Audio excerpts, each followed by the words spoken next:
Hey guys, I'm Randy Unger, and this is another edition of Unger the Radar, where we talk all things film. It's very exciting stuff.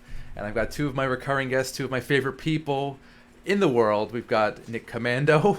You're my favorite. Oh no, thank you. Yeah. Nick Commando with one M, Yes. not the Arnold movie. Not the Schwarzenegger. No, unfortunately. Will be. You're better than that. Or Super I don't know. Commando. I don't know about that. And Mr. Matt Haberman, hello. How you doing? Good to see you again. Yes, good to see you. Second time in a row. Yeah. Had you guys on the show, quote unquote show last week. It was still a show. It was a show. Come on. It was a show. Yeah, It definitely. was a party celebration of you. Celebratory Yeah. Facebook Live. Yeah. We were live in a living color. Yes, we were in the waiting room. Yes. But it was a lot of fun. Guys, what did you think of the festivities, Nick? I had a great time. It was Yeah. a lot of fun. I haven't taken off this tuxedo T-shirt. Sense, right? I went to work. They said to me, "Why are you wearing that? That's not the dress code." I said, "No, it doesn't. I have a tie on." And they Yeah. said it's part of the shirt. And I said, "You know what?" And then I went and changed. Okay, good. Well, it still looks good on you, buddy. Thank you. Matt, did you have fun?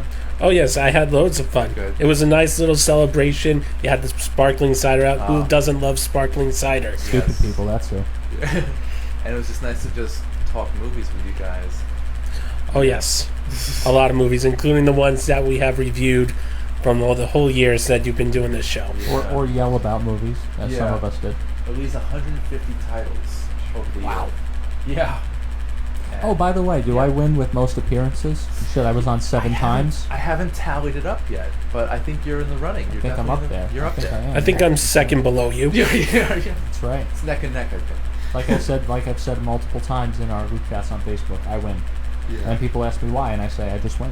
Yeah, you're very competitive. I am. It's good. I am. We had a fist fight outside before because I was telling you Beat the how many crap times out I've been. of Well, you know, You taught me a lesson. there's a lot of makeup. Yes. We are wearing so much foundation. It's So, guys, we've got two more movies this week. Very different movies. They're always kind of a grab bag. But we'll get the painful one out of the way. I know, Nick, you weren't into this one. one thing I wanted to say. I'm sorry to Yeah, cut you yeah, off. yeah, yeah. You were amazing at putting together movies for us to watch that have no connection to Yeah. each other. I like to at mix all. it up. It's I like to real. mix it up. No, and I love that Yeah. because it's like, you know, if I'm watching like 2 or 3 movies of one genre Yeah. over the course of a week, it's just like a drag. It's Yeah. like, oh It's god, I dull. gotta watch this again. And it's like, no, like the 2 movies that we watched, or the part of the second movie that I watched, were very different, and I really do appreciate that. You're So, very welcome. compliments. Thank you, sir. Randy, Is can the I same- actually ask a question? I'm Yes, sorry. Jim. Yeah. You guys were talking last week about a movie, and you compared it to The Human Centipede. Was that mentioned? What movie was that? Because I saw The Human Centipede, and I want to see the movie you were talking about. I might not have been there for that one. That for might have been reference. Chris or someone. Yeah. Maybe CJ. Yeah, a lot of people really did just hate the movies you give them, and it really amazes me that they continue to come back if I that's know, their I opinion. know. Life is full of surprises, Yeah. but that's what I like about doing your show. You put out some movies like, oh, what movies am I going to see this week? Yeah. And you pull out some surprises. Like one movie that we're going to be talking about today, I had no desire to see, but I ended up seeing it. Right. Are you talking about the first movie we're talking about today? I'm talking about Oh, Mission Impossible. Mission We're gonna Impossible, get into yes. that. We're Myth. gonna Oh get into yes, oh yes, we are. Or But, myth, as I like to call that. it. Yeah. But before we get into the first movie, Matt, do you like the format of having two completely different movies side by side? I do like it. Yeah. It works, right? It does work. It does give like a sense of it. There's out of the surprise, you don't know what you're seeing. Of like, oh, from like a horror movie to a nice action thriller, Yeah. or a. One thing I don't think you never put on was a documentary. Not that I know. I need to get into documentaries, that's for sure. And there's so many good ones out there. It's hard to keep track. But maybe in the future I'll consider that. Just a note for you on that. If they're not narrated by Morgan Freeman or Michael Caine, I'm not They're interested. not worth it. I'm not watching It's it. not worth it. All right. Well, that's noted, guys. Documentaries. But the first movie is totally not a documentary. It's actually a horror thriller about a young girl who gets possessed by the devil while staying at her aunt's house, who has a dark family secret. It's called Along Came the Devil, and I thought it was decent. I was expecting the worst, but Nick, you couldn't stand it, right? Well, Director's note: Nick doesn't do horror. Yeah, I didn't know that. I have, which Now I I- don't believe you did because Yeah. I didn't want to be like a diva and be like, by the way, Nick doesn't do horror. Even though Yeah. I've said that about 5 times today, and I feel like a complete ass every time I say it. Okay. I just have a very overactive imagination. Okay. So I will see horror. Like I saw it when I was 12. I didn't even watch the entire movie. The TV movie, yeah. I watched about 15 minutes of it. Okay. Okay. I couldn't sleep for 2 weeks for like a 15-minute piece of it. It's freaky. It is freaky. Yeah. So, and on top of the fact that like I said, I have an overactive imagination. If I watch this entire movie, I will turn around, I will see things, I will just be terrified the entire time. All right. So I don't watch horror because I would like to actually get sleep and not be terrified for the rest of the day. Okay. Judge me if you want, I don't care. As far as the movie goes, Yes.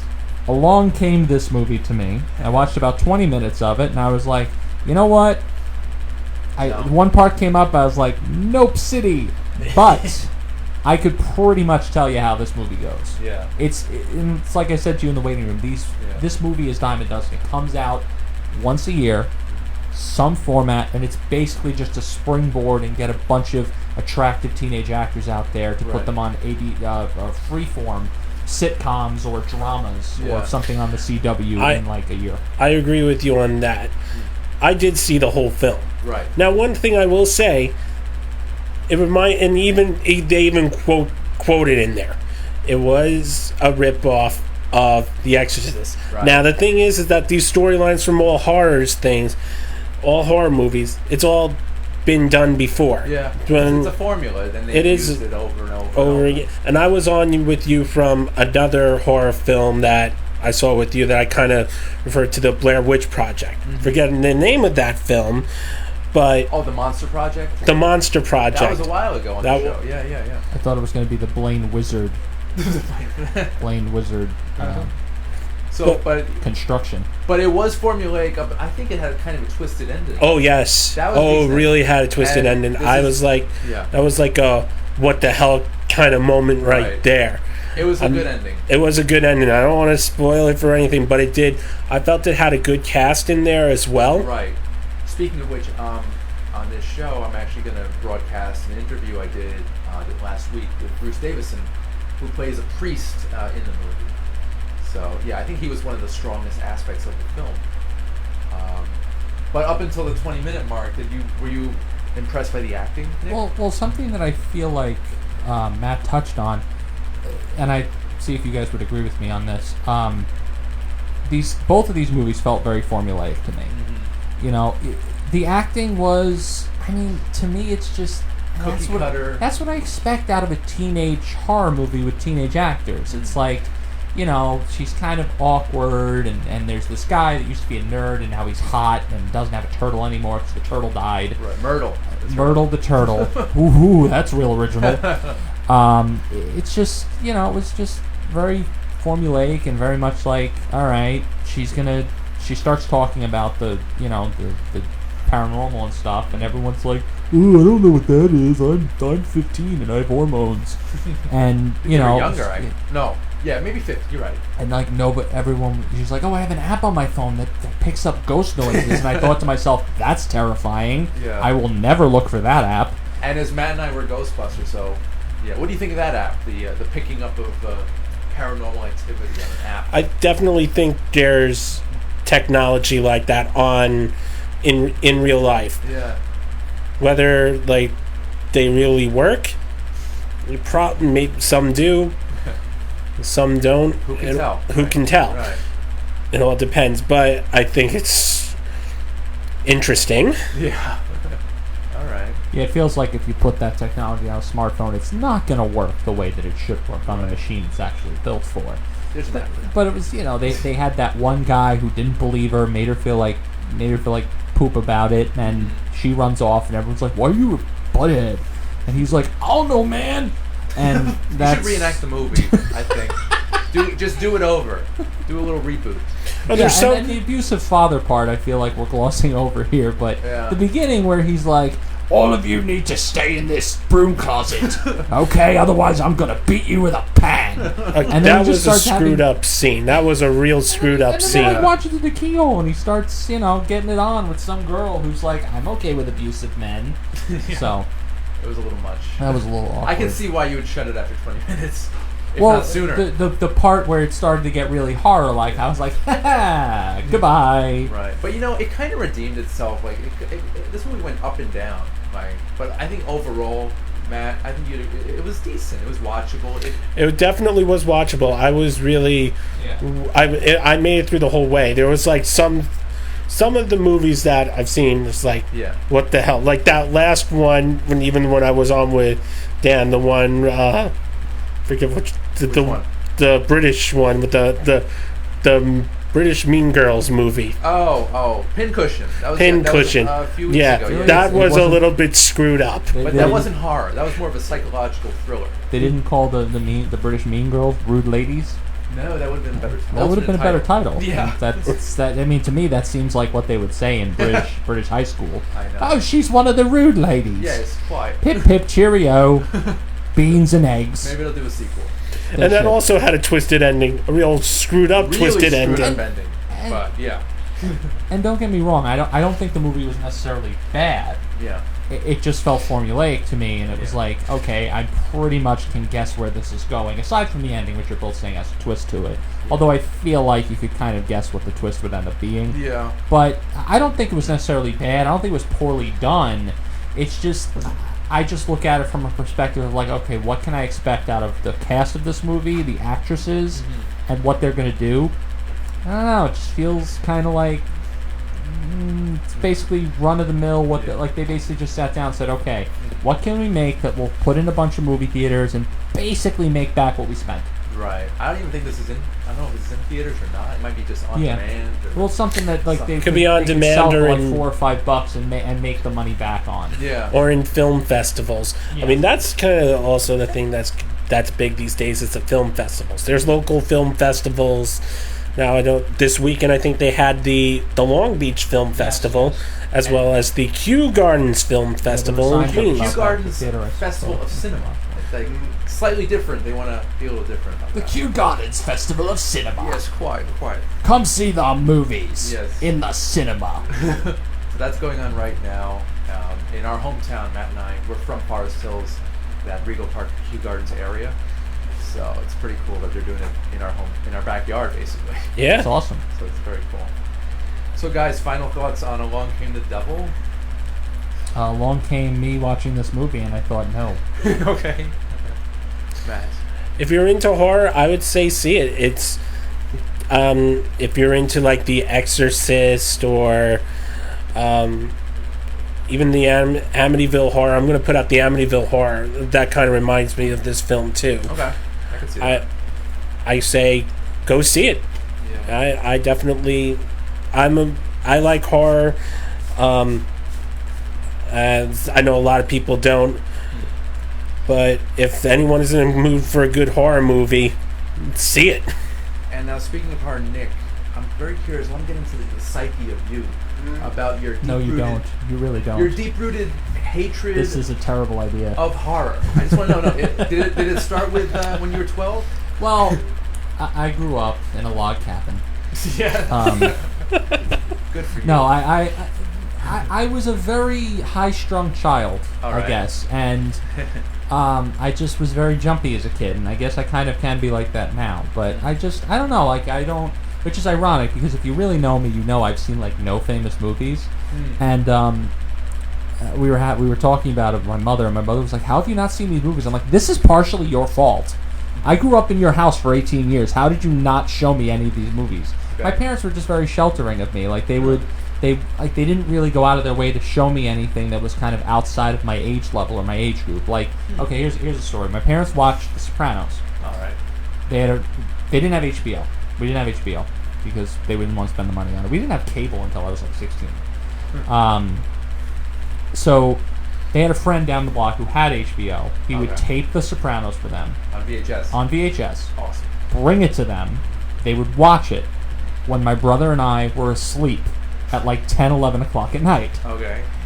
I would not be able to sleep. I'd come down, they'd pause it, they'd change the channel, they'd be like, no, you can't watch this. So that's like the house I grew up in. Not saying my parents were like crazy people, but Yeah. they just kind of sheltered me and didn't really, I didn't have the parents that were taking me to an R-rated movie when I was like 12 or 13. They were very like, you wouldn't like this, you wouldn't watch this. And I think it kind of manifested from that, on top of the fact that I do have a very overactive imagination. And as I'm sure you can all tell, there's a lot of things going on in my head at any given moment. So it's just like I'll watch it, and sometimes I don't always, I'll see something in the corner of my eye and I'm like, oh, Yeah. that's from the movie, it's going to come here and kill me. Oh, God. Meanwhile, it was, nothing. So I guess spending a night in the woods Basically, is I'm not crazy. going to That's be the story. something. The moral of this story is Nick is crazy, and can't always defer between reality and fiction. That's the moral of the story. Nick is crazy. Nick, I want you to know. Okay, Exactly. recommendation: Exactly. do not bring him along to a trip to Burkittsville, Maryland, the No? site of the Blair Witch Project. No, God. no. Although Sarah and I went camping like 2 years ago, and we tented. We That must were have been literally fun for in you. a tent. Yeah, exactly. I didn't really sleep all that well because every time I heard a noise, I was like, "It's a bear! It's gonna kill me." God. Yeah, don't watch Blair Witch. Don't go there. Oh, don't worry, I won't. You won't. You don't have to tell me not Yeah. to. I see horror and I'm like, nope, Yeah. nah. Matt, are you a horror guy? I do watch horror, not as much. I am a big fan of, like, I don't know if you've seen the old TV show Are You Afraid of the Dark? You Oh probably. my God, Yeah. yes. I mean, but you That have stuff was watched that. funny. That was scary. No, I didn't really.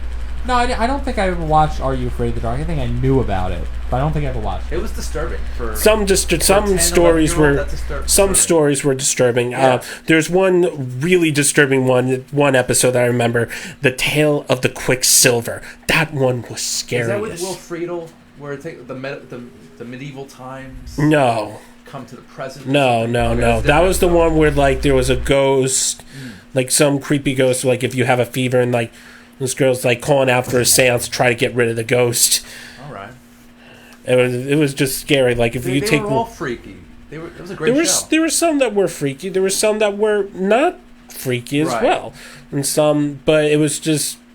It was... that show was just a variety. Speaking of horror, it reminds me of that book, the Scary Story book, 7 Scary Stories. You know, that weird animation, that weird. I know Goosebumps. Yeah, Goosebumps is more tame than this, Oh, okay. but it's like 7 scary stories to tell after midnight or something like that.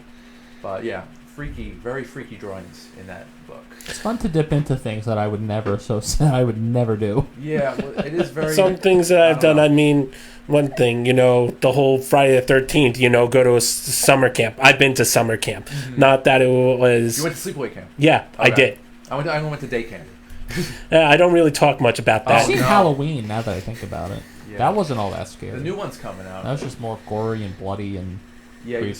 So you don't like horror at all, or do you like certain types? I mean, it's tough because I don't think I've seen enough horror stuff to actually say, like, I like horror if it's this, this, and this. Okay. Halloween I didn't consider to be horror. I consider that more to be, like, suspense and thriller. Okay. Like, that stuff I'll watch. If it's Well, the like a first Hall- psychological thriller, like Yeah. suspense or something like that, I will totally do that. Yeah, But like if it's Silence of the horror and there's Lambs. like a monster or something, Yeah. unless it's like Doctor Who, I'm not into it. All right. Or Power Rangers. Yeah. Although Power Rangers is like so far away from horror, it's like not even in the same Well, galaxy. Lord Zed was pretty creepy looking. Lord Zed, yeah, you know what? Yeah, he was weird. He was. He weird. Hooked up was to weird. IVs all over his body, and all you saw was his musculature, yeah, like his- and they no just had skin. metal And connected to it. that's And sec- Rita Repulsa was just an oversized Witch. lady, Yeah. and they were together, and they were just married. Like, I'm gonna marry you, muscle man. I think it could have been Uh, Roseanne as Mm. Queen Repulsa. Yeah, The- on Ambien. Yeah, maybe. The thing with Lord Zed is, like, in the second season when they revealed him, yes, he was that creepy person. He was that, but then, like, for censor reasons, they had to tone his character down. That's why they brought in the marriage of Rita Repulsa, who was more comic-y. Yeah, Yeah. Cartoonish. Were you guys, Matt? Were you a big Power Rangers fan? I was, yes. That's good. Did you like the new movie? I did. Yeah. We actually saw that it together. Yeah. I enjoyed it. It was decent. Nothing special, but It got the job done. I decided that I was going to go back and put every Power Ranger series on Netflix on my queue and watch all of them. That's a lot. And I'm about halfway through the 5th season of Breaking Bad for like the 8th time. So that was a success. I think it's a better show than Power. Very different. You can't really compare them, actually. I would love to. Well, ironically, Bryan Cranston did a lot of the voice work on Power Rangers when they had like Yes. the first season, and that's why the Blue Really? Ranger's name was Billy Cranston. Well, wasn't he also the voice of... He was Zordon in Zordon. the remake. He was yeah. Zordon in the remake. Yeah. So they asked him But to come and back. that's why they asked him. That's kind of why they brought him back, because he had that connection to the original show, All right. and the Blue Ranger is named after him. Oh, cool. And Brian. ironically, because it's the Blue Ranger, and Heisenberg makes blue meth. That is just... I hope That that's is- a coincidence. Do you think they really... No, they didn't think that through. Yeah, can you imagine they're in a writer's meeting and Vince Gilligan's like, "Hey, Bryan Cranston, they named the Blue Ranger after him. Let's make the meth blue." Yeah, 20 I don't years think later. I don't done. think that came into their minds, but it is kind of funny if you put it together. It is. That's a good observation. You know, And there's a blue guitar on the wall, so There it is. everything is blue. coming on Monday, Double I D, actually double die. tomorrow. Actually, I'm looking forward to Better Call Saul season Yes, premiere, season Nice. 3. Yes. Cool. If you have not watched that show, Yeah. I don't know what you're doing with I've your only life. seen the first season. What are you doing with your life? Catch up tonight. It doesn't hold up to the... Oh, it Breaking absolutely Bad. I don't does. know. I don't see Oh, it. it does. I It holds up, but in a different aspect. I miss Because it's Heisenberg. telling a different story. I miss Heisenberg. Yeah, but you're getting there. All right. You're all right. The way gonna that- get to it. Can we? Am Can I, I, yeah. can I just say how I want Better Call Saul to end? You don't? How I want it to end. How I do You want it to yeah, end. no spoilers. Okay. Okay. This is how I want it to end. It goes literally up until he meets Walter White, and the show ends with Walter White walking to his office for the first time, Huh. but you don't see Bryan Cranston. You just see the back of a bald head. And you see the hat. You just see the back of Oh, a no, bald head. no hat. Just with the bald- glasses, with like the thingies that hold the glasses onto Yeah, the ears. I don't yeah. know what those are called. That, The glasses stringies. and then like, that's how the show ends. Cool. I And like it just perfectly ties everything up. I do think like how this season is gonna be. Something's gonna happen with Kim. Oh yeah. Oh yeah, absolutely. Oh, dear. Absolutely. Do we get some Jesse? Do we get some Aaron Paul in there?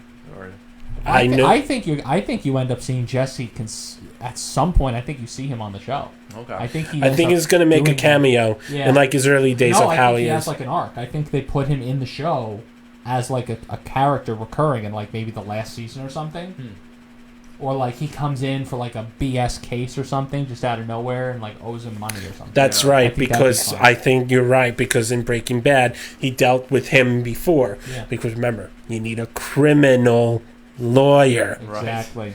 How far back is this before Breaking Bad? 4 or 5 years, I 4 or think. 5 years? Yeah. Yeah. Interesting. But they also do like cuts to what he's doing now, where like at the end of Breaking Bad, he said he was going to be a manager of a Cinnabon wearing Dockers. That's what he's doing. Okay. So they kind of go back to that, where it's like him I- now and him then. Such a great character. It's Saul. it's really, and he was only supposed to be a guest star for like 1 or 2 episodes, Huh. but Bob Odenkirk was so good that they ended up keeping him as a recurring character. That was He was only brilliant. supposed to do like 2 episodes and be done. Wow. He's such a great actor. He's so funny. So That's comedians don't get the same, I think like respect exposure. sort of yeah. from like a Hollywood perspective. It's like to be a comedian, you have to have some sort of dramatic or sad element about you Right. that would make you a good dramatic actor. Well, that's why Robin Williams was so amazing. Yeah. He started off as a zany comic, Yeah. and he kind of evolved into this great dramatic actor. And Yeah. It's true of like most. And like actors. Breaking Bad too, if you watch it, the amount of times that I've watched it, which I'm not sure I'm happy to admit, there's fun. It's a low key, very funny show at certain Oh, points. the writing is superb. It's hysterical Yeah. too, where it's like there's just certain things about it where it's just so, and it just cuts through the dramatics of it. Yeah. Like when Walter breaks through the window of Saul's office and the secretary's there, and she's like, "This door's gonna cost $25,000 to fix." And Huel.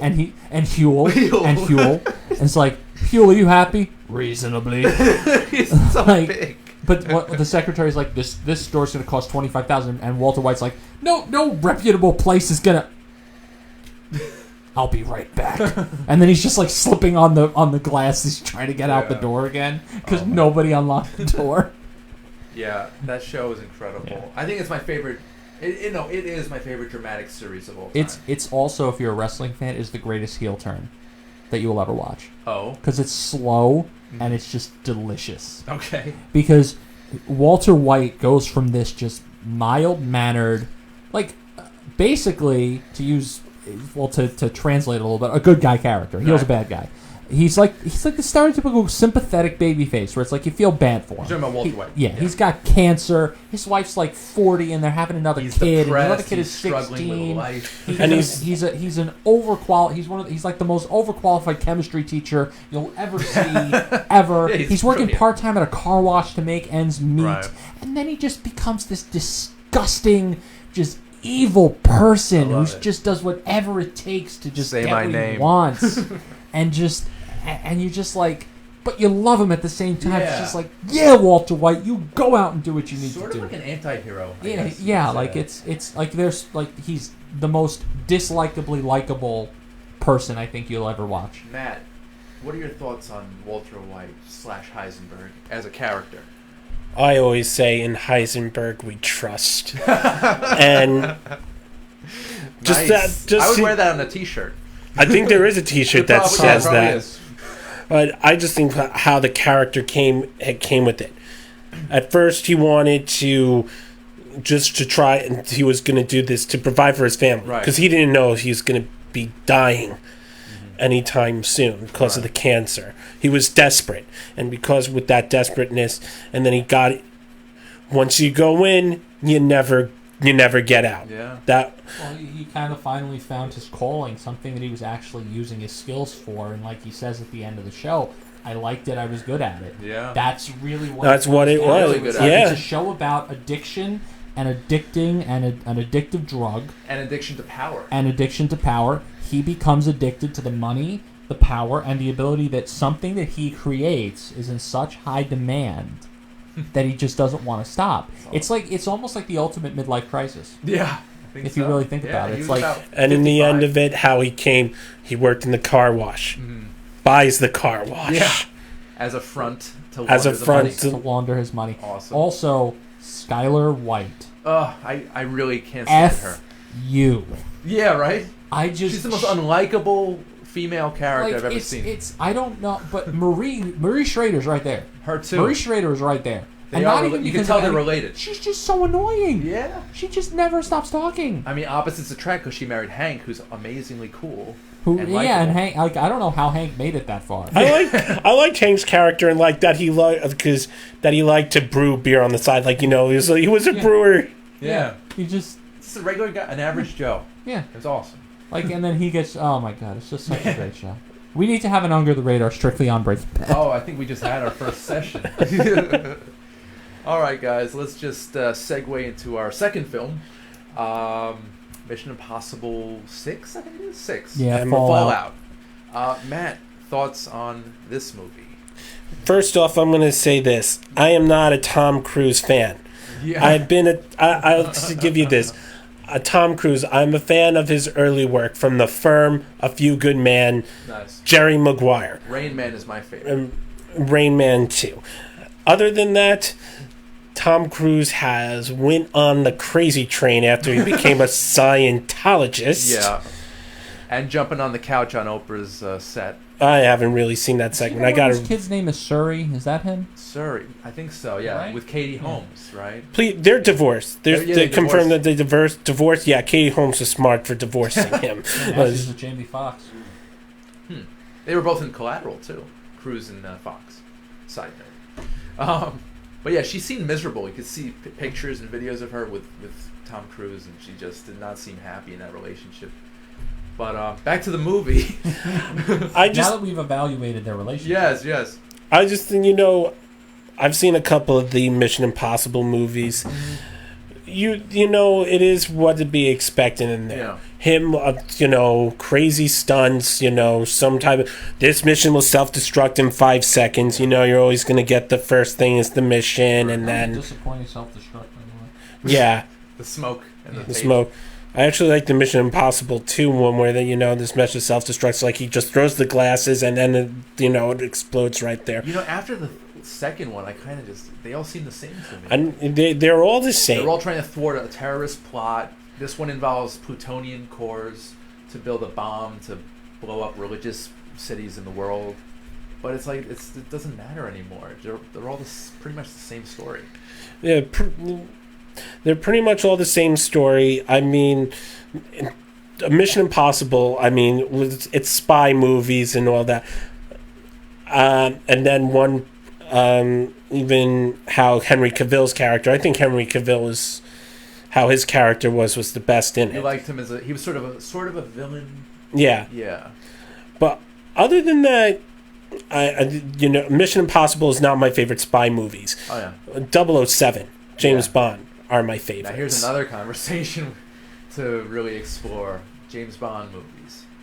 But let's stick with Mission Impossible for now. Nick, what'd you think?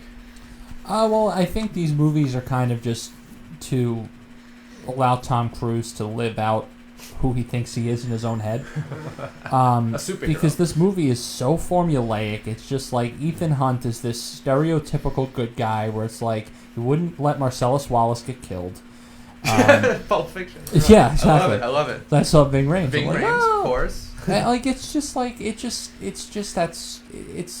like I said before, it's incredibly formulaic. It's just, like Henry Cavill is literally there just to be part of like this twist that like the moment you see him you're like, you're not good.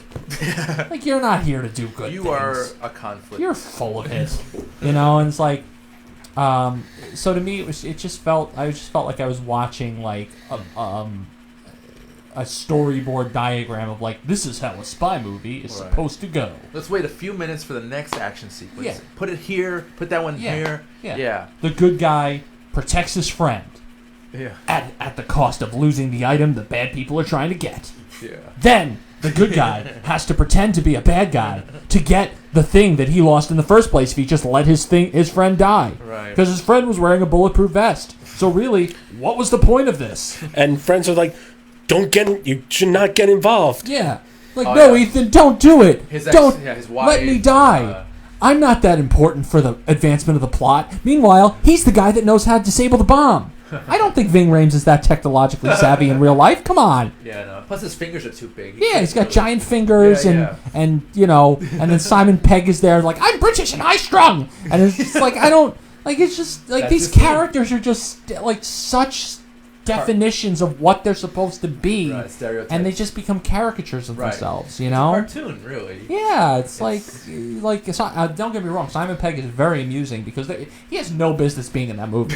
Like, I don't care what anyone says. There's no reason for him to be in Mission Right. Impossible movies aside from to banter with Tom Cruise And he's and been to be in- nervous the whole time. He's been in the last like 4. Hasn't he? 3. He Yeah. started in the third one. He's been in a bunch of them. Yeah. So it's like it just felt very formulaic to Right. me, and like I just sort of like saw everything coming like 5 steps away, and it was just like, What about Angela Bassett and Alec Baldwin's characters? Matt, I want to hear your thoughts. I don't really think that they needed to have Alec Baldwin in there. They just had Alec Baldwin just to be throw it. Alec Baldwin. Yeah, yeah. I just think that whole big nice little moment, like when Alec Baldwin's death scene. Yeah. Okay. I might have had to step out to take a phone call during that part. Yeah, maybe. But Did you like those two characters? Alec Baldwin, to me, Yeah. ever since I've watched 30 Rock, it just seems like every time he's in a movie, he's playing some element of Jack Donaghy. Right. Just like Just put a less suit on serious or him. more serious. Right. Where he's just like saying something, Yeah. and then he finishes the sentence. Right. And it's just, he's just... And then his lines felt very just, like, Forced. you had a terrible choice to make in Berlin, and now lives are at risk. That was in the. It was very robotic. I felt it was Why- very and robotic and in his voice this. changed a little. Yeah, why is that his line? Like, that seems like something they should put up in the trailer. Yeah. Ethan Hunt had a terrible decision to make in Berlin, and now lives are at risk. Mission Impossible Fallout. Go see it. It's $19. Yeah. It's like, it doesn't... I feel Well, I like paid he would be a Yeah. great narrator for trailers. He would. He absolutely would. Well, he was actually the narrator on the Royal Tenenbaums. If Alec Baldwin would narrate my life, I would die a happy man. Not Morgan Freeman. And, Morgan Freeman, too. What if they tag teamed it? Yeah, like certain, like Alec Baldwin did like my infant years, and then Morgan Freeman did the rest of my life. Like, that'd be cool. That would I'd be be cool with that. For Yeah, but like, anybody. it's like Angela. Like, they just felt like they were just there Stock characters. because they needed Yeah. Ethan Hunt's boss. Okay, that'll be Alec Baldwin. Yeah. And they need some sort of angry person from the government. Okay, that's Angela Bassett. She's good at looking angry. It's like, like even when she was like, he was like, oh, his team would be dead. That's the point. That's the That's the job. job. It's like, again, lines that should be on the trailer. They basically show the entire movie in the trailer, in like a 2-minute trailer. I felt like they showed the first 20 minutes of the movie in No, the they trailer. showed And then they had the action scene where he's climbing the They helicopter. show parts of the motorcycle chase. Yeah. The rock climbing scene, the helicopter scene. Yeah, Alec I guess Baldwin. they did show the whole movie. They in the really trailer did. then. You're right. Okay. I think they showed All the right. skydiving scene too. You win this round, counselor. Yeah, thank you. You're You welcome. know, even though going into the trailers, I feel like trailers should be cut. Usually they're 2-3 minute trailers. Maybe they need to cut some of They that tease back. it. Because they tease make too so many much. movies now. It's about building anticipation, showing you as much as they can show you to get you interested. Right. It's like when you have certain parts of trailers where you see the back of somebody or something like that, and it's like, oh yeah, I want to see who that guy is. Yeah. Or I want to see what that guy looks like. It's like the post-credit scenes they showed Thanos in the first Avengers movie. It's like, oh, I can't wait to see this in 6 years. Honestly, I try to stay away from trailers because they give away too much. I don't That's know. that's I what I'm watch thinking. trailers because I forget to see the movies a lot of the time. So at least I can see the trailer. I can be like, all right, I'm going to make time to see that, or I'm not. I used to be pretty addicted to trailers back in the early 2000s with QuickTime Mm-hmm. website. Quick time. QuickTime. Remember that? They would post Yeah. all the trailers Oh, yeah. there. And QuickTime. it would take 10 minutes to download just one. Good times. All right, but back to James Bond. I think this is a conversation worth exploring. I've never seen a James Bond movie. Come on. Really? Yeah. Ever? What? I just got through telling you I've seen no famous movies. I'm literally doing recordings of a podcast right now where I watch famous movies that I've never seen before. There's over 20 of them, too. Of James Bond? Yeah. That's a lot of work. Since 1962. they've Yeah, been well, they had Sean Connery Right. and Pierce Brosnan and Roger Daniel Moore. Craig. That was the guy I couldn't think of. Roger Moore. Awesome. And And Timothy Dalton. Timothy Dalton. Yep. And you haven't seen one. No. I No. find that amazing. I have seen a lot of Doctor Who, though. Does that count? Doctor. They've had a bunch of different that actors does play the count. same character. Yeah, that's good. now the Doctor's a woman. Speaking of which, I think David Tennant is going to be at New York Comic Con this year. Autograph. Oh boy, man! Photo if I op. could had the time and the money and the not workingness to go, that'd be fun. You're not going. I always say I'm gonna go, and then the tickets are on sale, and I'm like, well, I forgot about that. Yeah. No. And with the fan It's verification. mostly how my life goes. Yeah. Oh, I want to do that thing. The thing happens. Oh, I wanted to do that. Yeah. And The I thing with the forget. New York Comic Con, even though I've never been to it, but I've been to the smaller Comic Cons, which I think they're quite more enjoyable, and that's Yeah. what a lot of people are saying. There's Everyone Eternal keeps telling Con, me that. Eternal Those Con small at ones. Long Island, Nassau RetroCon. Coliseum. RetroCon is a smaller one in I think it's in somewhere in Pennsylvania, not Philly, but Pennsylvania, and it's just a small venue. It's like a warehouse, and you just walk around, you're taking the sights. You could see everything in about an hour, Yeah. as opposed to New York Comic Con. You're there for 4 days, and you're gonna miss. And that's what everybody always tells me. It's like don't go to the big ones. Go to the smaller ones. You get more for your money. You Yeah. get more time to do stuff. It's like you go to New York Comic Con. You spend the whole day in line to do this one panel, and then you missed out on 17 other opportunities. Plus, I have a problem with the idea that I have to pay for tickets to go in. and I Yeah, have just to pay just to money. go in the building. Yeah. Yeah, and then I have to pay money to go to somebody's booth. Right. Like I have a problem with that. And Mark Hamill charges $250 a photo. Exactly. Because he's Mark Hamill. Right. Like I don't fault them for doing that. It's just like I feel like what if you just upped the ticket price a little bit Mm-hmm. and you got X amount of things out of the ticket. Well. It's like not just you can enter the Javits Center. That's like true. You live on Long Island, spend $20 on a train ticket, spend X amount of money on a cab or a subway to get there, Right. then spend hundreds of dollars to walk in a building. But walking Give around is something pretty out of nice. it. I mean, I love walking by the booths, the comic books, action figures, movie paraphernalia. It's just fun. Just walking. That's the nostalgic right that there. very Yeah. much so. That's the thing about these Comic Cons. It's all about nostalgia. Right. And the thing for us, for the children that were born in the 80s and the 90s, with all these toys and stuff coming out, and that's why Comic Cons are big now. right.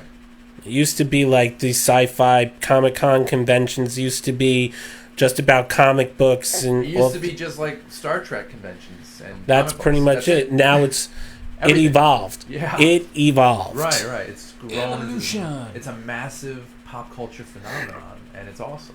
Well, it's also nerd culture is in vogue. Yeah. Like, it's cool to be a nerd now. Because of was it Big Bang Theory? Big Bang mostly. Theory and the like. It's cool to be like, no, I like comic books. Yeah. You know, it's like now it's just like it's almost like if you don't go to them or you're not into that stuff, it's like, what's wrong with you?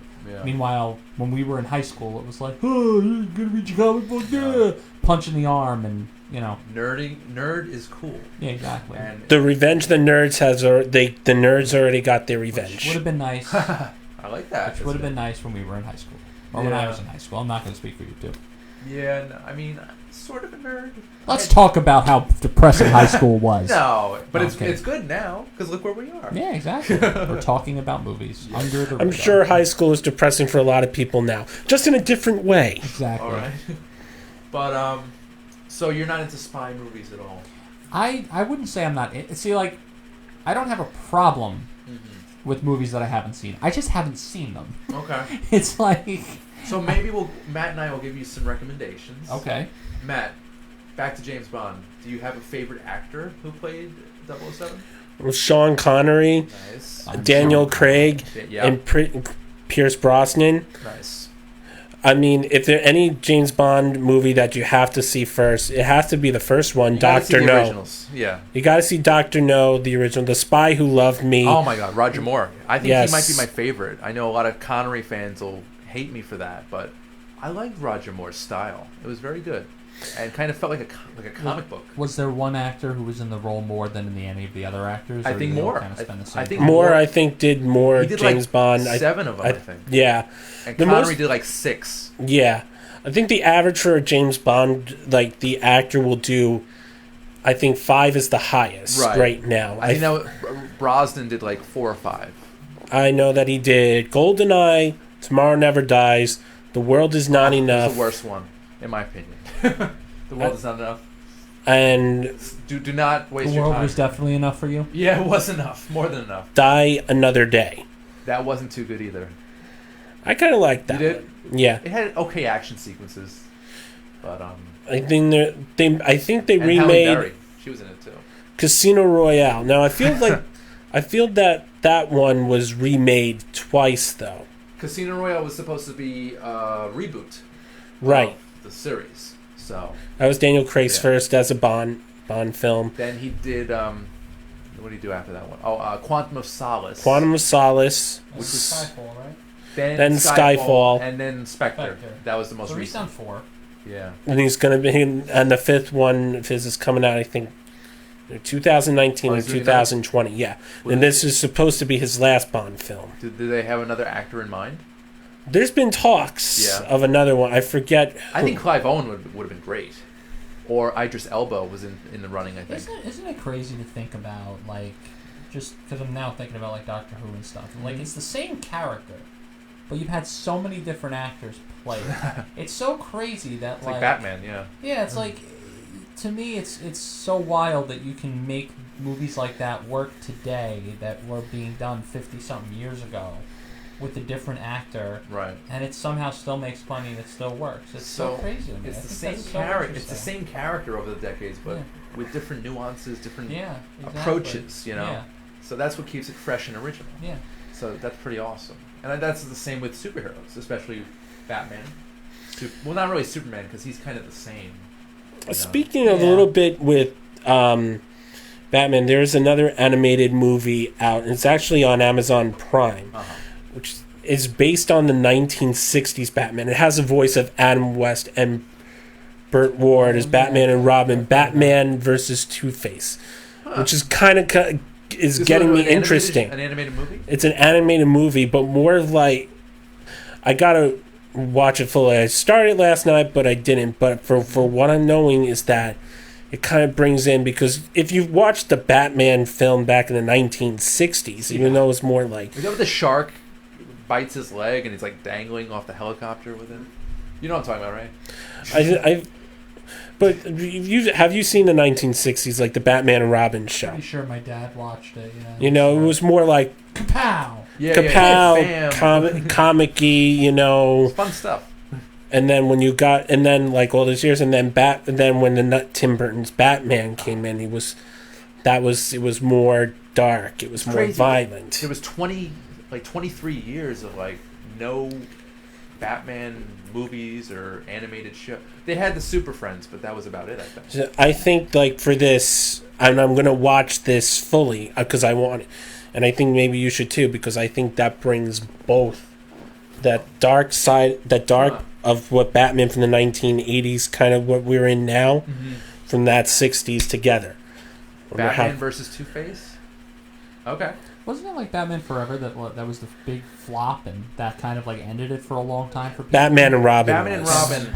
Okay. See, Batman Forever was still kind of in that Tim Burton kind of feel because he produced it. Right. But then once Batman and Robin, the next Okay. film came about, he wasn't involved at all. That was the flop one, right? Yeah, and director Joel Schumacher totally screwed it up by putting neon lights and nipples and weird stuff, and that killed the Batman movie franchise. pretty Yeah, much. which like if you, Yeah. Until Think about it, Batman that's- Begins. in that's 2005. basically why. But that if you think about it, that's kind of why it ended up. You know, it's like all you need is one person to not to have a bad F vision up. on it. Right, right. And then studios won't touch it for a million years because it's like, oh, well, the last time we did it, that was 20 years ago. We don't care. It was bad. yeah. It's like, And he's a good Joel Schumacher's a good director. He Yeah. did The Lost Boys, those movies are gonna make money. It doesn't Demolition matter. Man. Like he was good. Those movies, and it doesn't matter. Like there's certain things that you can put out in a theater that's going to draw money and make money. Yeah. Like a comic book adaptation, a Batman movie, that's going to make money. I'm sure Batman and Robin did make a decent amount of money. Yeah. But it was totally panned by Right. critics, and it was Yeah. terrible. Yeah, but it's still gonna. It's like Yeah. you know, it's like you talk about all these film franchises they have today. It's like the Yeah. movies are still gonna make money. Right. They may not make back what their budget is, but that's really more of a movie studio issue where it's like I need $20 million to produce this movie. Why? Right. Like you're putting your overhead so high, or it's like why not just give them less money to work with, have them be more creative with what they have to do? And then the movie Because be now awesome. it's like you can CGI all this stuff, and it's Yeah. like why not just spend $10 million less? Yeah. Have them work a little bit harder on what they have to do. Maybe incorporate more practical effects. Right.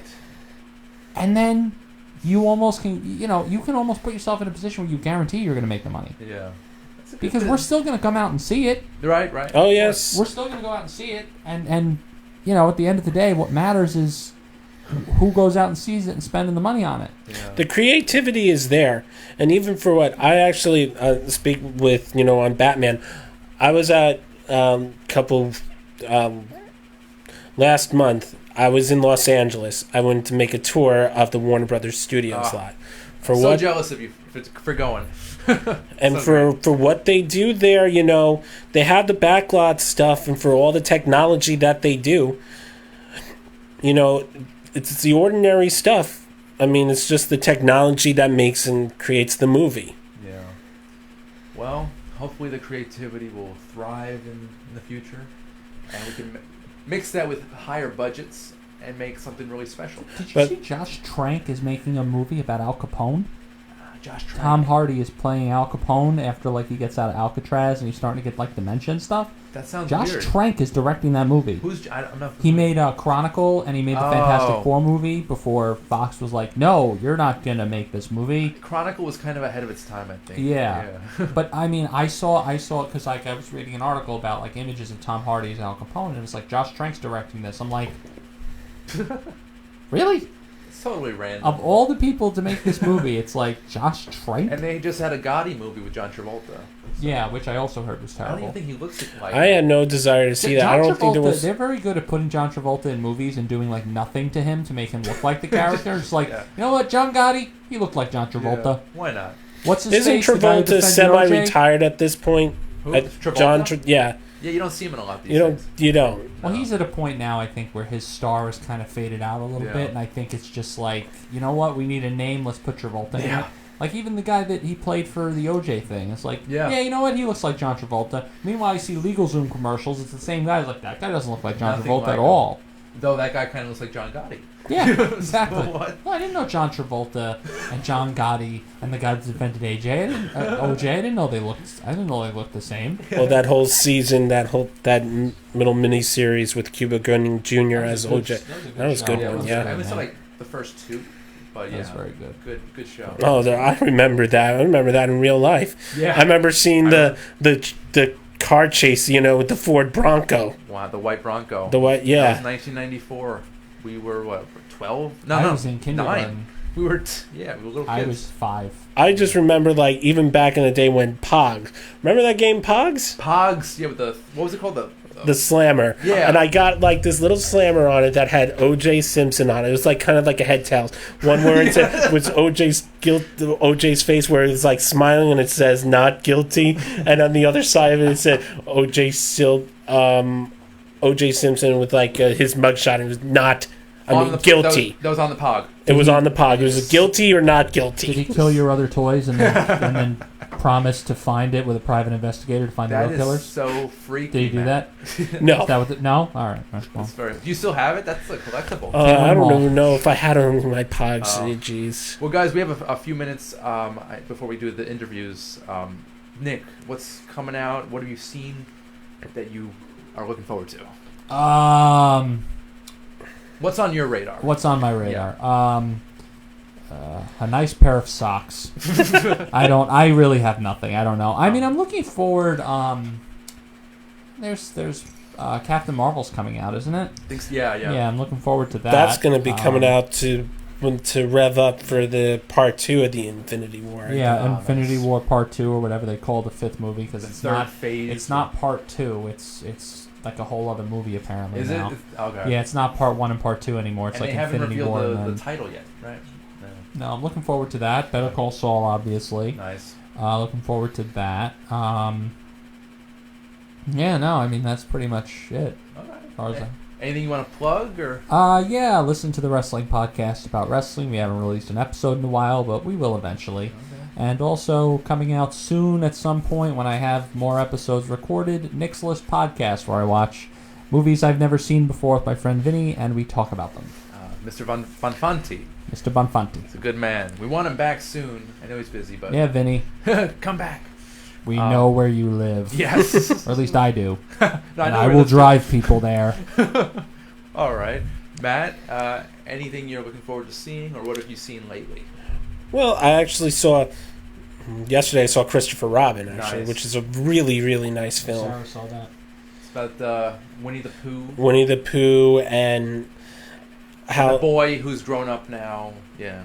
it's a very nice story. It's cute. There are, I felt like some points that are very sad, but it does turn out to be. It's a really cute film. Disney has came a long way with their CGI and all this technology, which I know that they are filming the reboot of the live action Lion King, which I really can't wait to see, and I'm really looking forward to, and I'm glad that they did. And I think I spoke to this before, that they're gonna have. What's his name again? He was James Earl Jones? James Earl Oh, Jones. they're bringing him back from He's Mufasa? gonna, Yeah, they're that's bringing him awesome. back to reprise the role as Mufasa. That's The only one in that I felt is They couldn't perfect. find Jonathan Taylor Thomas. Wherever the hell he is. Yeah, I'm sure. But speaking of Disney live actions, Dumbo. I'm actually looking forward to that. It's been for first in a long time that Michael Keaton's been. Yeah, it's directed by Tim Burton, who the past 5 years I've been on the edge with what he's chosen in terms of projects. His stuff is a lot more. It seems a lot more normal now compared to what it was back in the day. Do you think? I think Yeah, it's all CGI. I feel like his macabre stuff kind of is more par for the course now. So I feel like now we kind of live in a little bit of a darker world with a lot of stuff. And I think they're trying to push that movie to be in 3D more. And I think, to be honest with you, I think it will be good to see on 3D, the Yeah. Dumbo movie. Yeah, Well, him flying around. That movie though seems like what he's doing. It doesn't seem like it's going to be stereotypical Tim Burton. It feels like it's going to be certain, almost like Big Fish. Yeah, Like it feels yeah. like it's going to be certain elements of Tim Burton. That's why I'm but, excited for it, because Yeah. Big Fish was one of his last great movies. Yeah. That was in 2003, so has to make Yeah, up we for don't want lost to think time. about that Charlie and the Chocolate Factory. Oy. Yeah. Circus on crack. But I've seen Christopher Robin. I'm looking forward to Fantastic Beasts: The Crimes of Grindelwald. Ah, okay. Not a huge Harry Potter fan, but I do like Eddie Redmayne, who's We have a problem. Yeah, see, conflict there. You'll see the James Bond movies. I'll read the Harry Potter books. Deal? See that you do. Yeah. All right, let's see what happens. Well, guys, I want to thank you so much. Nick Commando, not the Arnold movie. and Mr. Matt Haberman. Thank you so much, guys. Thank you. Thank you. You're always invited. You're always welcome. So I can't wait to see you guys again. Okay, guys. So now we're gonna have 2 interviews now. The first one is with renowned actress Carla Gugino of the new film Elizabeth Harvest. You may know her from movies such as like Son-in-Law, Snake Eyes, and San Andreas. She's a great actress, and here's that interview. Good. How are you, Carla? I am well. Hey, Where guys. am I speaking to you from? So, my name's Randy Unger. I'm with Unger the Radar out here in New York City. Oh, very cool. Oh no, I knew who I was speaking to. I just meant I didn't know what part of the world you were in. Oh, yes. New York over here. Are you in Right. LA? No, I actually live in New York. I missed it terribly. I'm shooting right now up in Toronto. Oh, cool. Very cool. Anything you can talk about right now? Or? Anything I can talk about? I'm filming a show that I'm extremely excited about called Jet that that I am doing with Sebastian Gutierrez, who, as you know, directed Elizabeth Harvest, and it's a show very much in the vein of Elmore Leonard. It's called Jet, J-E-T-T, and we're doing it for Cinemax, HBO. Nice. I play a thief called Jet Kowalski, Daisy Jet Kowalski, and it's sort of she's a master thief and ultimately ends up making a huge mistake and having a child, and she becomes a liability, and is also trying to figure out how to raise a child, and she's sort of much more like what you would imagine Clint Eastwood trying to raise a child, or at least his screen persona, and then this particular, the first season is really the fallout of the proverbial last job that she's sort of forced to take out of prison, and it's Giancarlo Esposito and a bunch of really wonderful other actors that have just come on board. So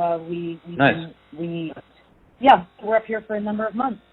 But yeah, I'm really, it's something that I've been trying to get made for about 4 years, and we really found the right partners to do it. So I'm excited. Awesome. It sounds very exciting. I can't wait to see that.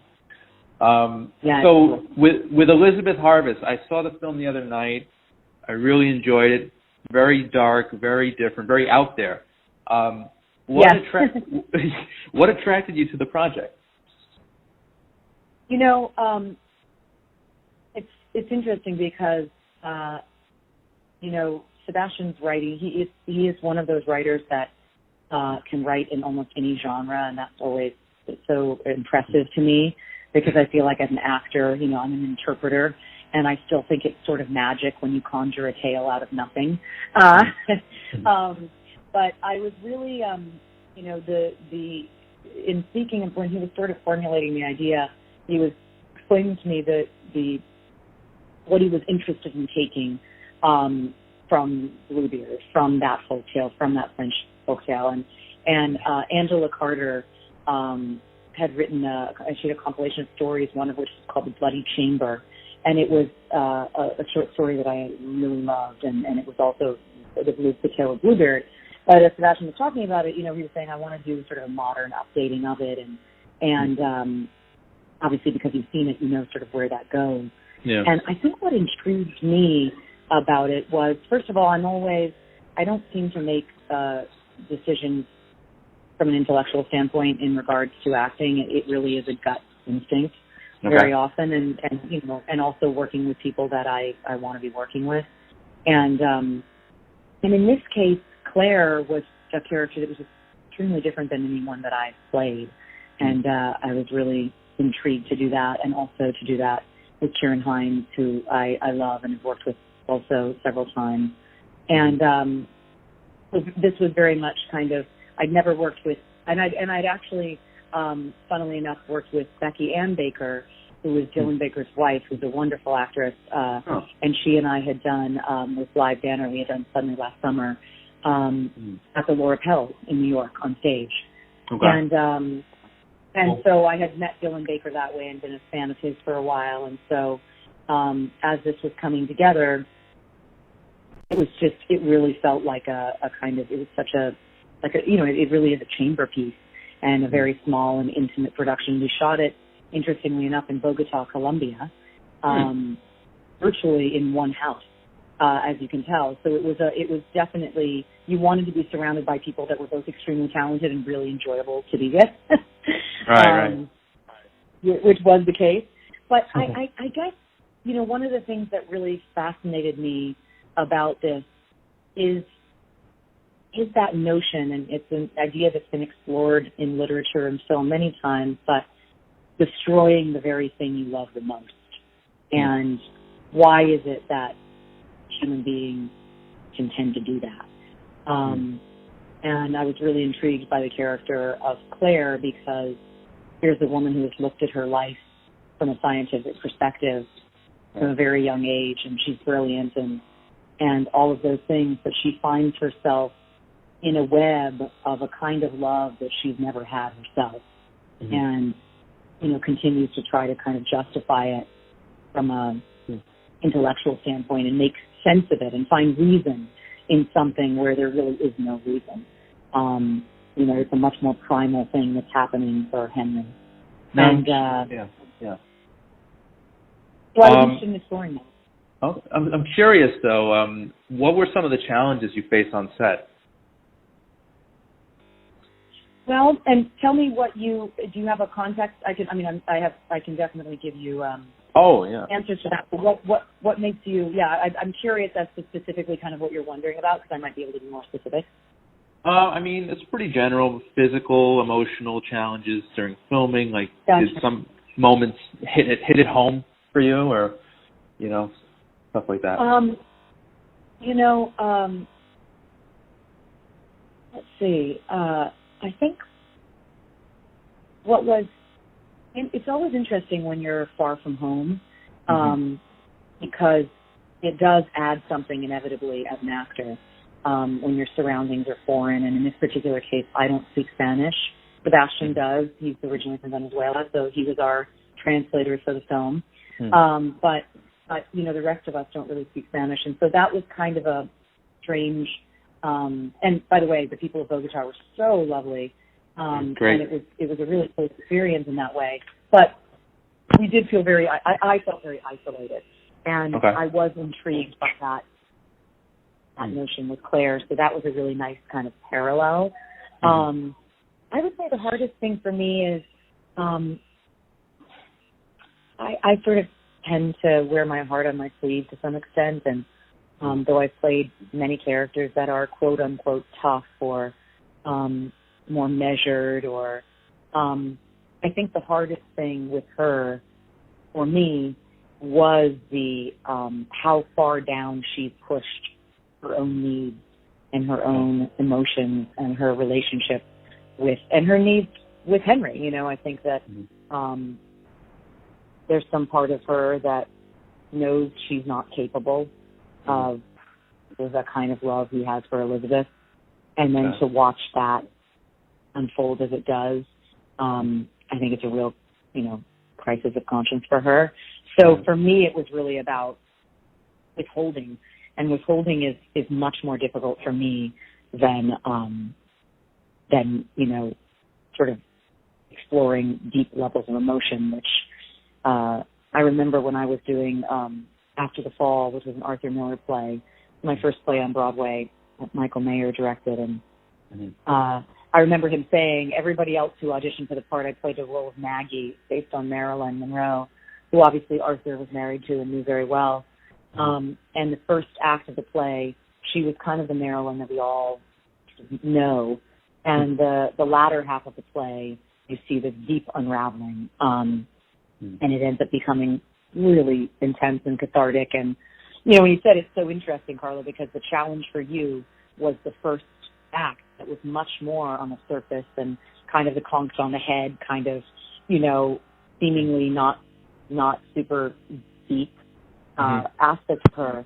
And the part that none of the other actresses could get was the part that was the easiest for you, which was the part where she completely loses her mind and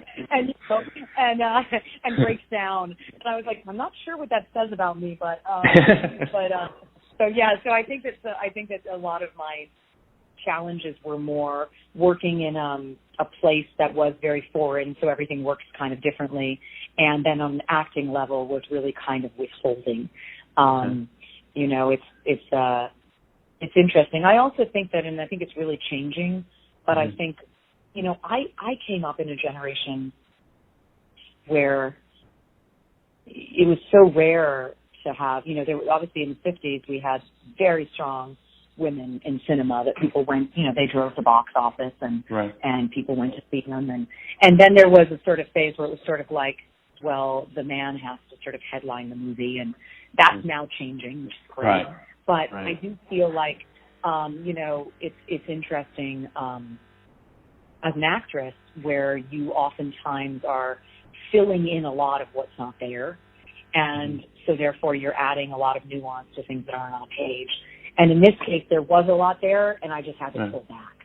And so that was an interesting episode. Gotcha. Now, you've done lots of TV, film, theater. Do you prefer one over the other, or are they all kind of equal in your mind? It's interesting because I started as an actress in Los Angeles when I was 13, and so I started in film and television. And my dreams at that time were very influenced by film and television. So I'll always have a kind of an affinity for that. When I saw when I was about that age, I saw Sophie's Choice and Silkwood. Right around the same time. And watching Meryl Streep in both of those movies, I just thought that's what I want to do for the rest of my life. And I kind of made that decision at that moment, and have been fortunate enough to act for the rest, for the remainder of the time up till now, and so that's something. But I will say that when I was 32 when I did After the Fall, so I came into, it was a big Broadway play, and that community, as you know, can be snooty. And I was really, really embraced and I fought really hard for the role too. But, I was really embraced by the theater community and theater. And then I've done, several Broadway productions after that. And theater has become a huge part of my life. And I have a feeling a big part of what later chapters of my career will be filled with, because I just have so many more roles I want to do on the stage, and thankfully, the roles that are written for the stage are not necessarily young roles. In that way, there's so many roles that I'm still too young to play, which is great. So I have to say, the thing that I would say is that I don't find them all equal, but I find that they all feed each other, and that they all make you stronger at the other medium. I love about theater that you have a very defined piece of material, that you're doing 8 shows a week, and that your job as an actor with that is to rediscover it every time as if you've never done it before. And whereas with film, you have usually very little time to rehearse. You don't know the material as well very often, certainly with television, and you are just trying to capture lightning in a bottle. Like you just need one really amazing moment, and it's put together like a puzzle. And so, of course, you hope you get many great takes, but what you're going for is a very different thing. And I do find that being able to go back and forth between all those mediums keeps me facile as an actor and stronger as an actor. So I do really love it all. Right now, I'm really missing theater because I've had really busy last 4 years. I did a play at Lincoln Center. It was the last play that I did, called A Kid Like Jake. And then I've just been really busy with film and television, which I'm incredibly appreciative of, but I do really, I'm hankering to do a play for sure. Carla, so I'm curious, how do you go about picking your roles? Well, like I was saying, it is a very instinctual kind of decision-making process for me. I would say the things that I'm looking for are, is it something that kind of ignites something inside of me and makes me a little scared? Someone once said to me, if you know exactly how to play a role, you should let someone else do it. And I do think that is accurate, because I think, most things are, for me, about, there's an aspect of myself or an aspect of humanity that I haven't quite been able to dig into yet. As an actor, I'd like to try to explore that. And so those are two criteria. And also I'm looking always for filmmakers and collaborators that I'm inspired by. With something like Gerald's Game, which was I don't know if you saw that. Did you happen to see that movie? No, I didn't actually. I want to, though. It's with It's Bruce cool. Greenwood, right? Correct. It's really good. Bruce is fantastic in it. He's great. And it's Mike Flanagan, who I then just went and did The Haunting of Hill House for Netflix with as well, that I just finished in Atlanta. But he's a really, really interesting filmmaker, and he focuses, he's about to do the sequel to The Shining next, Dr. Sleep. But he's very, he looks at that particular genre and has a very unusual and very specific take on it. Like, I think my aesthetics tend towards more of a European aesthetic, and I'm always looking for an auteur who I'd much rather see a movie or be in a movie or a television show or a play for that matter, but that the person, the storyteller behind it has a very strong perspective. So whether you love it or you don't love it, it's really interesting. And I feel the same way about Sebastian Gutierrez. So, for me, it was the reason that I chose to do Gerald's Game was I watched Mike's take on previous things in that particular genre, and thought, I think he's going to do something really interesting with this. It's not your typical kind of take on Stephen King, but possibly executing something sort of different. And I'm a big Stephen King fan, but and he did. I mean, that was also the period where Stephen was writing like Dolores Claiborne and Misery. Right. So Gerald's Game is much more in that vein than say It or something. So it's got a slightly more adult, eye on it. But yeah, I'm always just looking for storytellers, for real storytellers, and if there's a place in that story that I feel like I can resonate. That's great. Well, Carla, thank you so much for your time today. I also want to mention, our studio is based in Huntington, New York. It's in Long Island. If you're ever in the area, we'd love to have you stop by. Oh, cool. Well, yeah. I live in New York, so for another project, I would love to do that. Great. Yeah, just let us know, and we'd love to have you. And I'm glad you enjoyed the movie. It definitely takes you on a journey. Yeah, definitely. A very emotional journey, but it's awesome. Thank you so much. All right, have a good one. And guys, that was Carla Gugino of the new film Elizabeth Harvest, which comes out August 10th. And she was great. That was a wonderful interview, and I'm so happy that she agreed to do it.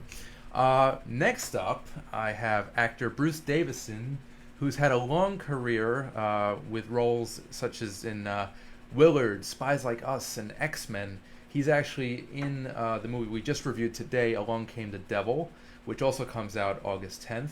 And I believe this might be one of his best performances yet. So here's that interview. Hi, Bruce. Hello. Hi. Hi. How are you? I'm good. How are you today? Good. I'm a short pull and a long hill on the way there. I'm fine. You okay? Is everything all right? Yeah. All right. Great. Thank you so much for taking the time. So I saw Along Came the Devil the other night. I loved it. Really interesting movie. Very well made. And I got to tell you, it was your performance that really made it memorable for me. Thank you. Sure. Tell me, how did you get involved with the project? Well, I read the script. I have a friend who knew the DeClans, and she gave me the script, and they had called me, and I thought it was an interesting take on a reimagination of the genre, and thought I'd give it a try. And when I got down there, I really fell in love with them. They're just wonderful people. Harriet and they're both just. It's a real mom and pop production. I mean, Mom actually cooked the catering and stuff. It was really a wonderful experience. That's great. So now I know you were in Willard. Are you a big horror buff? Well, I'm.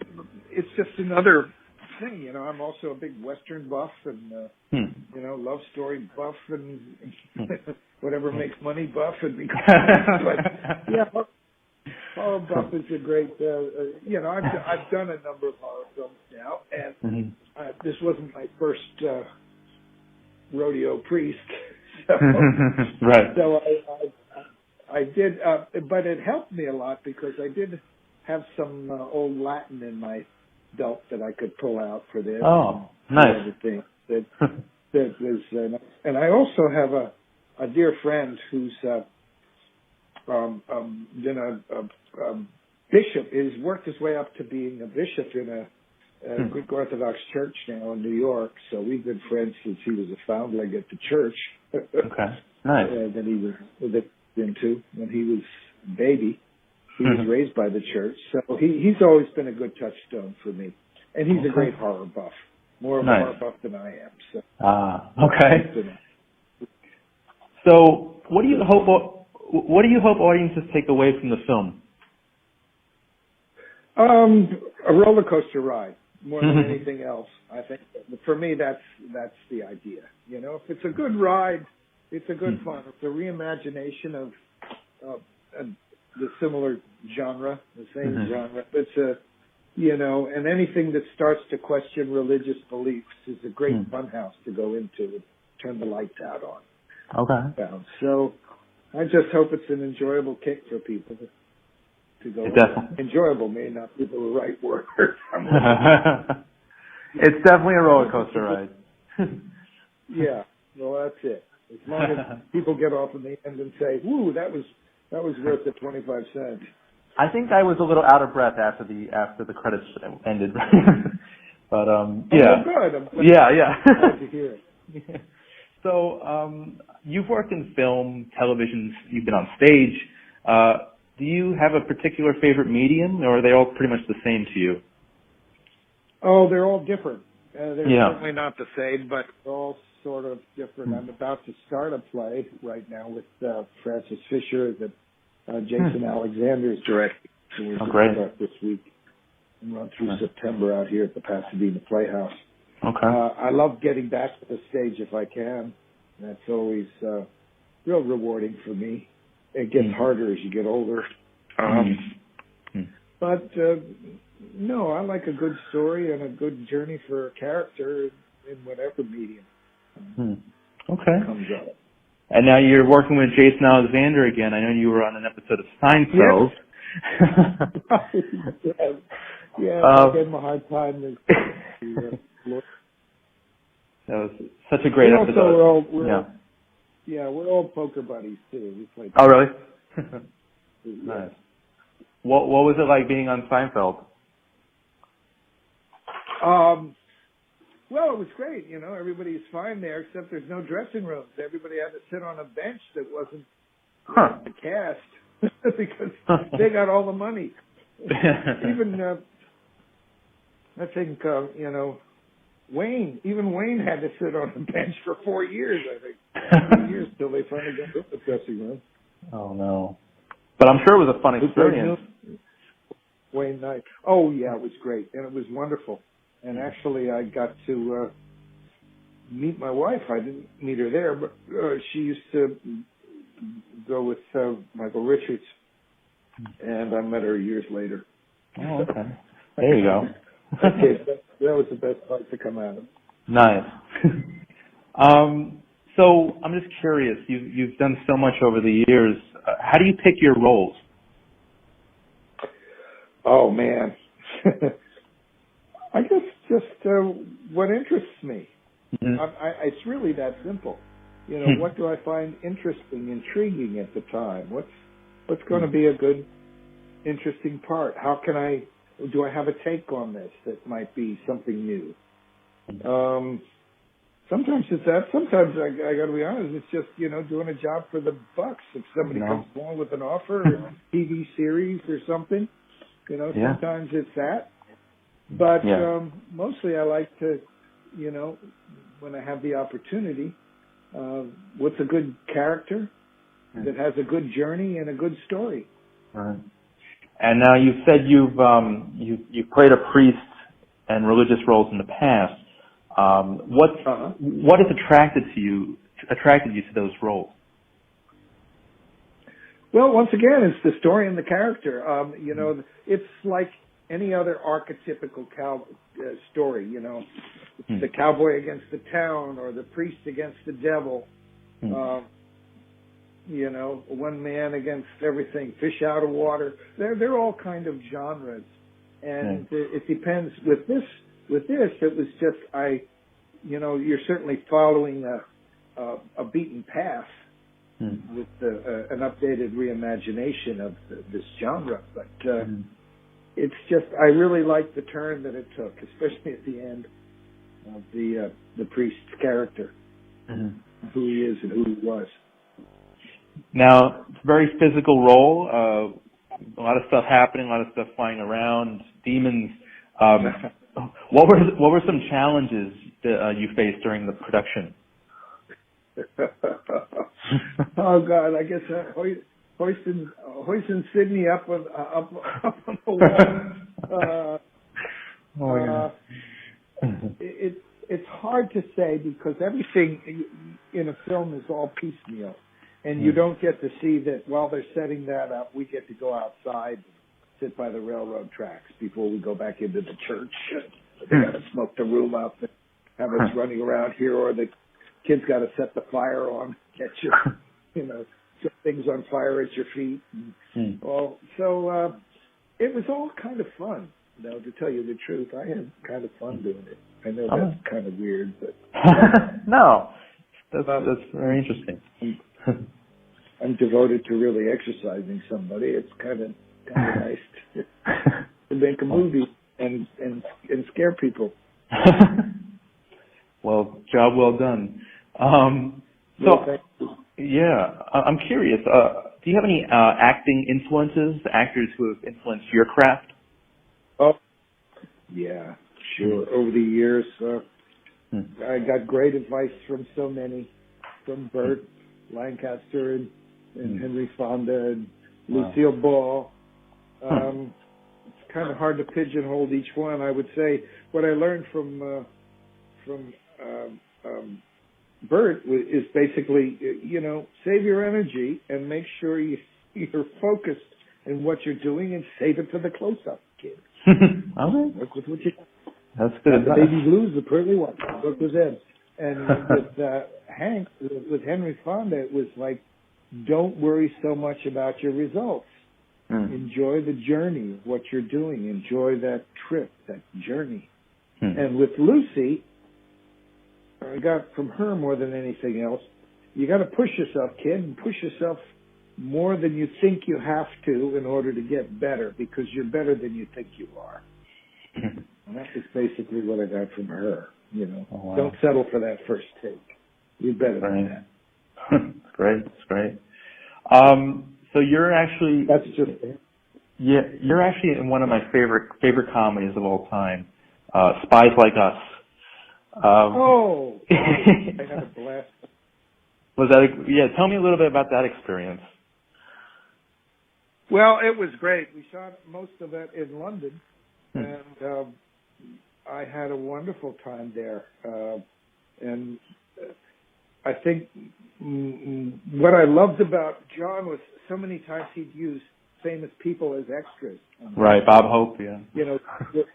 Working with the Coens as extras, and B.B. King said, Sam Raimi. We're ordering the pens, and all kinds of people like that. Toxic Abras, all these great extras were all hanging around that were famous people, and that was fun. But I enjoyed Chevy and working with both Dan and Chevy in London.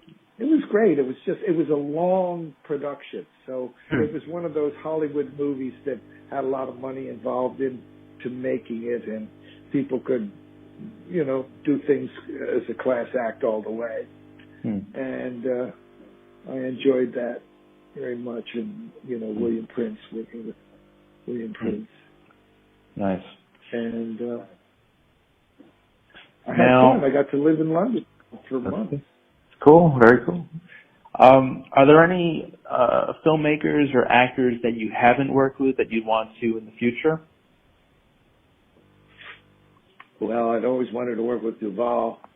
wanted to do a Western with Duvall. That was always been my great dream. I guess it'd have to be a pretty geriatric Western now for all of us.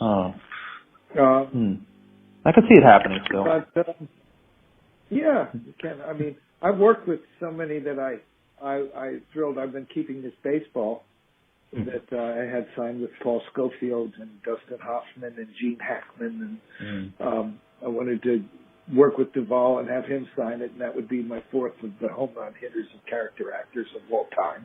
Right. But I never know. Sometimes I'm surprised with a young kid coming along. I think Sydney is a terrific actress. She was really wonderful, and I don't know if you've gotten to see her in *Handmaid's Tale*, but she was wonderful. She was wonderful in that. All right, Bruce. Yeah. What advice? You're such a seasoned thespian. What advice do you have for aspiring actors out there?